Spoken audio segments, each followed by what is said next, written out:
AirPower is alive!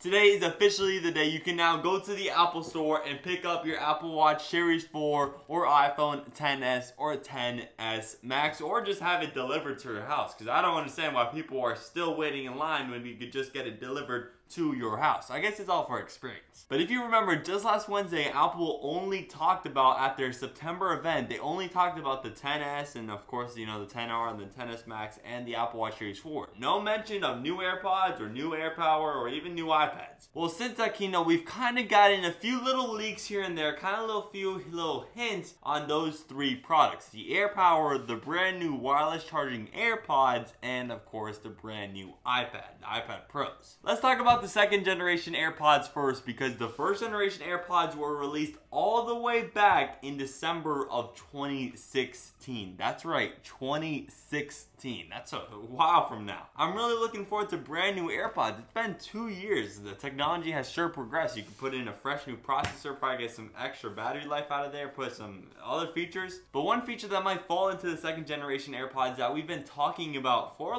6 months now is the Hey Siri support. Apple actually kind of leaked this Hey Siri support for AirPods in their very own commercial, which is actually overlaying my voice right now, where this girl is trying to deliver the phone to Tim Cook to present at the September keynote. They played this right before they did the September keynote, and she's running, she's asking directions, and she just says, "Hey Siri," my HomePod's gonna go off, but she said, "Hey Siri," and then she got directions. Just a sec.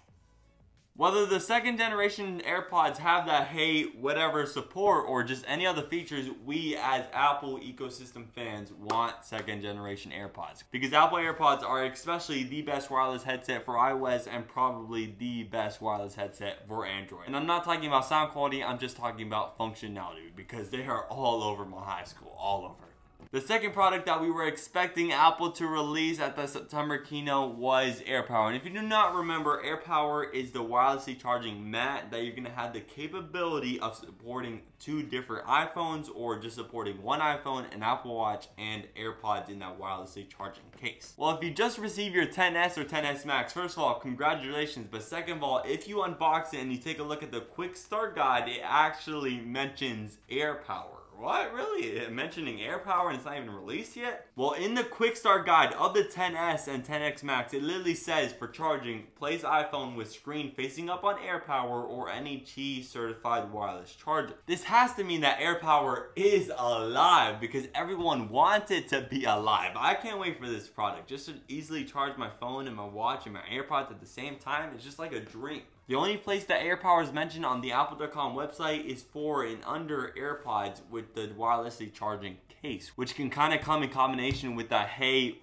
blank support and that wirelessly charging case. So this is kind of like moving things together. The gears are moving, the dots are finally connecting. If you have AirPower, you're most likely going to have AirPods too. So those two things kind of connect. Maybe October keynote. And the other possible product that might be released at the October keynote is the iPad Pros fresh out of 2018. iPad Pros haven't gotten a refresh ever since 2016, and we kind of know some new iPad Pros are coming, because in iOS 12.1, the beta, the code kind of hints at brand new iPads with quote-unquote iPad 2018 fall. So we're now kind of going to see some brand new iPads this October. And that is not the only thing that was leaked in iOS 12.1. We also see that the potential support for horizontal Face ID. And instead of holding your iPhone vertical, you could probably hold the iPad horizontal and still unlock your face. Because most of the time we're holding our phone vertically, but most of the time we're holding our iPads horizontally. So it's going to be able to support horizontal Face ID. And along with that Face ID comes an emoji and of course Memoji.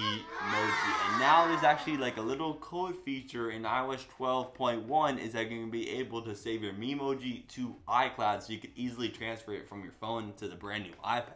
There would be no other reason to save your Memoji to the cloud other than a brand new iPad coming just next month. So it's getting pretty likely. And the last little leak from still iOS 12.1 is that the new iPads might come with an external 4K USB-C support. So that means that the iPad Pros are going to have a USB-C port, which makes sense. It makes it more like a computer And with that USB-C port, it's of course going to make the Apple ecosystem more closer to USB-C than Lightning, but it's also going to allow for a 4K external monitor connected to the iPad. So that's going to be like a computer machine, a powerhouse. Because people still say like, oh, an iPad's still an iPad, but more and more every single year it's getting become more and more computer, especially Apple's very own processor. That's powerful. And if Apple puts USB-C on their iPads, that just makes it even better because every little inch counts for an iPad to become a computer. I would love your opinion about those 3 latest Apple products that we did not sadly see at the September keynote, but we could possibly be seeing them in just a couple weeks at the Steve Jobs Theater. Make sure you subscribe if you haven't already, and I'll see you tomorrow for the latest